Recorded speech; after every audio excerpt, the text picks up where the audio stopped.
Before I get started, I'd like to give credit to Nancy Becker, Larry East, Brandon Hilgeman for a lot of my information I will share.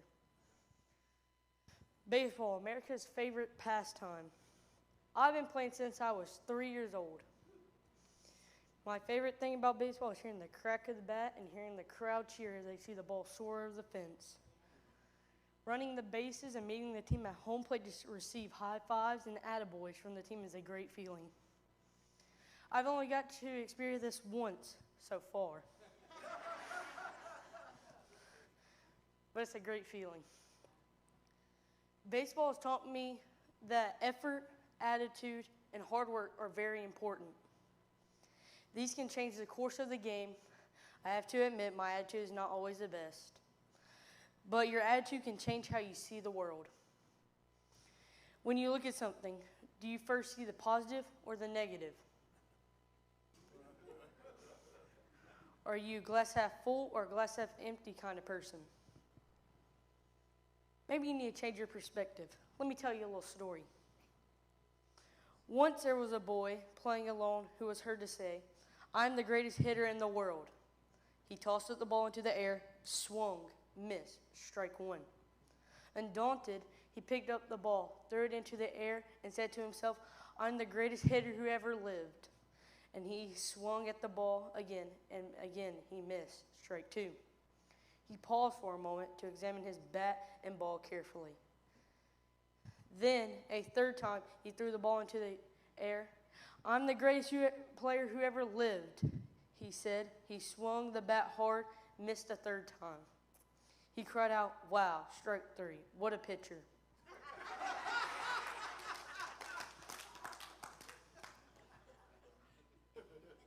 "I'm the greatest pitcher in the world." His perception definitely changed. Baseball is a game where players fail more often than they succeed. And sometimes our Christian's life can be like baseball. Baseball is an interesting game. There's a lot of strategies that go on behind the scenes as managers, coaches, and players decide what pitch to throw, what defense alignment to use, and who is going to cover what base in case the ball is hit there. But what's unique about the game of baseball is that it is a game where even the best players fail more often than they succeed. The world of baseball is a dramatic presentation of some of life's most important and universal lessons. I'm not saying that Abner Doubleday intended to make a theological statement about the meaning of life when he invented the game of baseball.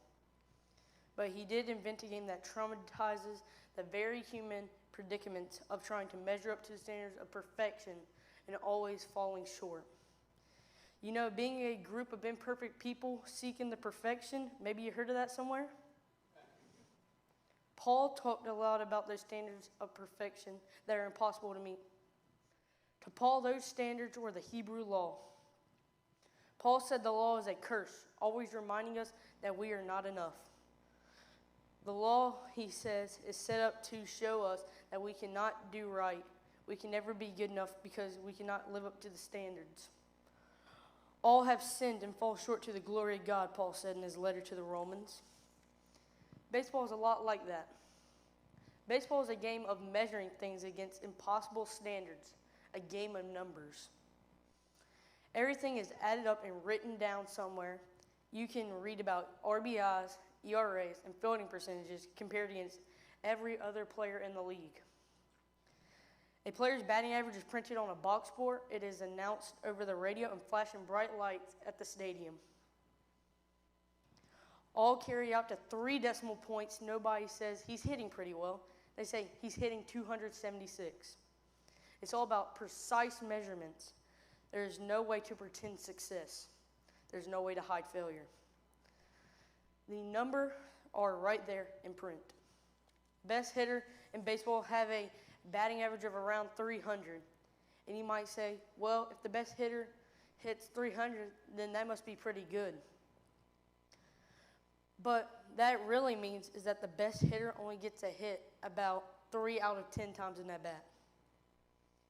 That's not a very good percentage for most jobs, but if you get 3 out of 10 in baseball, then they'll give you $1 million salary. that for several years in a row, they'll put you in the Hall of Fame. Take Mickey Mantle, for instance. Mantle is one of the all-time greats of the game. He hit towering home runs from either side of the plate. Yet Mickey Mantle struck out 1,710 times in his career. That's a lot of strikeouts. But he is one of the all-time great stars. Ty Cobb, the best hitter ever to play the game, it says, had a lifetime batting average of 366. What that means is Ty Cobb either struck out or hit into an out 6 or 7 times every 10 at-bats. In other words, Ty Cobb failed as a hitter more than he succeeded. And so have all the good hitters ever to play the game, they fail more than they succeed. Nobody is very good when measured against the absolute batting standards of 1,000. That's a tough standard to fall short of with the whole world watching. Everyone falls short of it. No one has even came halfway to perfection over the course of a season. All have fallen short. Paul would appreciate the similarities in the batting average standards and the inhabitability of anyone to come anywhere near living up to it. Baseball is hard, judging masters of anyone who sets out to be good at it. And life is a lot like that too. Have you ever felt that way as a Christian? Have you ever felt like you were failing in your Christian life more often than you were doing right? I certainly have. It's the thing that most Christians struggle with. So what do we feel like when we are failing in our walk with God? Don't we try harder to do what's right? We tell ourselves that we can do better and live better, and we try to clean up our own lives. Baseball players do the same thing when they get into a hitting slump. I know I do sometimes. They forget the fundamentals of hitting, like keeping their eye on the ball. When their batting average drops, they try harder. They take extra batting practice or examine their swing on a video with a hitting coach to try to see what they are doing wrong. And sometimes it works. They figure out their mistakes, correct them, and then start hitting again, and their batting average goes up. More often than not, they slip back into old habits and don't keep their fundamentals of their swing right. And before you know it, they're back in a slump, not hitting very well. But there's another side to baseball, a side that is more like a gift of grace. In baseball, everyone gets a chance to bat. Everyone gets the same number of balls and strikes. Each team gets the same number of outs. Maybe this makes the game even more fair than life itself. Because in baseball, you don't run out of time unless it rains. Everyone gets their innings, as many as it takes to decide who wins and who loses. As a great baseball theologian, Yogi Berra said, "It ain't over till it's over." In baseball, there is always the possibility that the unexpected will happen. I've seen that before. There is always time for redemption. Take the case of Bob Brenly. In 1986, he was playing third base for the San Francisco Giants. In the fourth inning of the game, the Braves, Brenly made an error on a routine ground ball. 4 batters later, he kicked away another grounder. And then while he was scrambling after the ball, he overthrew the catcher trying to get the runner out at home. He made 2 errors on the same play. A few minutes later, he muffed yet another to become the first player in the 20th century to make 4 errors in 1 inning. Now, those of us have made very public errors in one situation or another can easily imagine how he felt on his long run off the field at the end of the inning.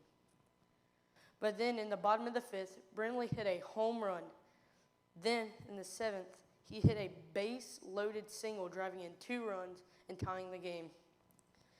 Then in the bottom of the 9th, Brenly came up to bat again with 2 outs.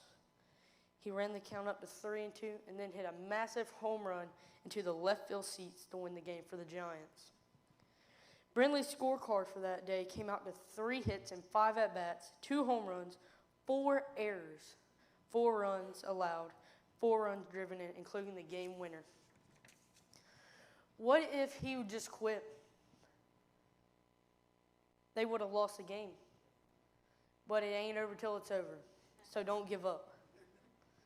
Certainly, life is a lot like that. A mixtures of hits and errors. And there is a grace in that. Grace means that you always have another chance.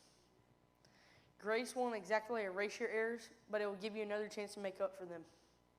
If you're batting 200, God will hit 850, two more, then fill in the gaps. It ain't over till it's over. There are still surprises waiting. Paul put it in this like this. In Romans 3:23 through 26, since all have sinned and fall short of the glory of God, they're justified by his grace as a gift through redemption, which in Christ Jesus. Because in his divine forbearance, Jesus has passed over sins. Even Paul himself made a lot of errors.